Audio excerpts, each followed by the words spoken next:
ساری عبادتوں میں سب سے بڑھ کر جو ذکر کیا جاتا ہے وہ درود پاک ہے۔ یاد رکھ لیں، صرف جو درود پاک زبان ہلا کے پڑھتا ہے نا، تسبیح کا دانہ گراتا ہے یا نہیں گراتا، لب ہلاتا ہے مگر پڑھتا ہے الفاظ درود پاک کے، اس کا بھی قبول ہوتا ہے۔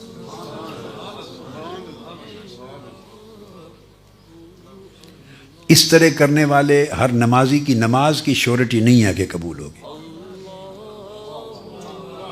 کہ جو کھڑا ہو گیا مصلی پر لب ہلا کے پڑھ رہا ہے، معلوم نہیں قبول ہو، اللہ کی مرضی۔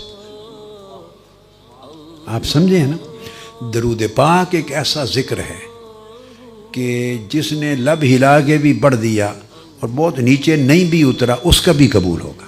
آپ کو اس کا راز سمجھ میں آیا ہے یا ہے؟ ہاتھ کھڑا کریں جس کو اس کا راز معلوم ہے۔ زیادہ کو معلوم نہیں ہے، میں ان کو بتاتا ہوں۔ پھر میں نے کہا صرف لب ہلائے اور درود پاک کے کلمات پڑھے، کیا؟ اور وہ من میں اتنا نہیں بھی گیا، لبوں سے پڑھ دیا، تو میں نے کہا وہ بھی قبول ہوگا۔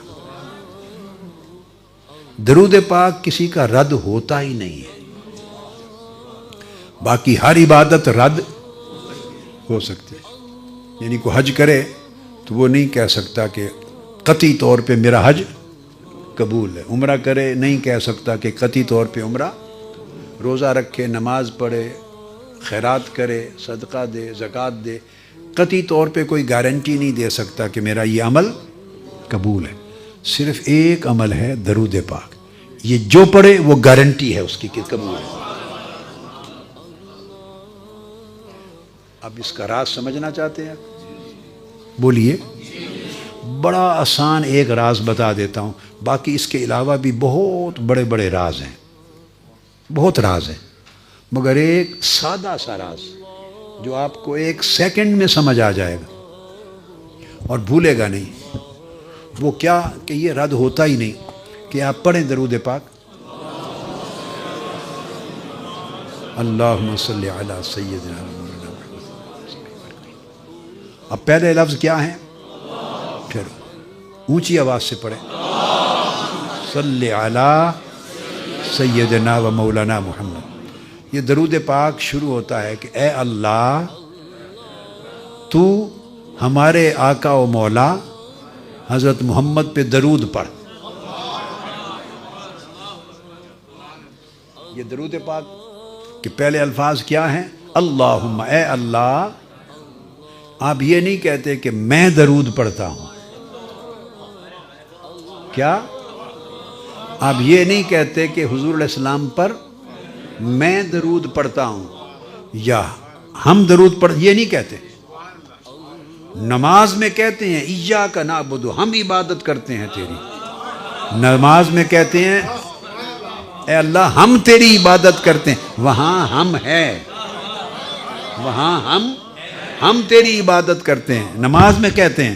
مگر درود پاک میں اللہ پاک نے آپ کو، میں کو، ہم کو، تم کو، ساروں کو نکال دیا۔ درود پاک میں اللہ تعالیٰ نے میں کو، تو کو، ہم کو، تم کو، سب کو نکال دیا ہے۔ آپ سارے درود پاک میں اول سے آخر تک پڑھے، ایک لفظ بھی ایسا نہیں جس میں میں اور ہم اور تم آئے، ایک لفظ بھی ایسا نہیں جس میں میں آئے۔ تو یہ جو عمل رد ہوتے ہیں وہ رد ہی میں کی وجہ سے ہوتے ہیں۔ اب دیکھو نا، یہ جو عمل قبول نہیں ہوتے، یہ جو عمل قبول، کون سی شے ہے جو انہیں قبول ہونے سے روکتی ہے؟ وہ کیا ہے؟ میں ہی ایک چیز ہے جو کسی بھی عمل کو قبول ہونے سے روکتی ہے۔ اپنے محبوب پر درود پاک کے عمل میں سے اللہ پاک نے میں کو خود نکال دیا۔ جس نے قبول ہونے سے روکنا تھا وہ ہے ہی نہیں اس میں۔ آپ میری بات سمجھیں، جس نے قبول ہونے سے روکنا تھا وہ اس میں ہے ہی نہیں، نہ میں ہے نہ ہم ہے۔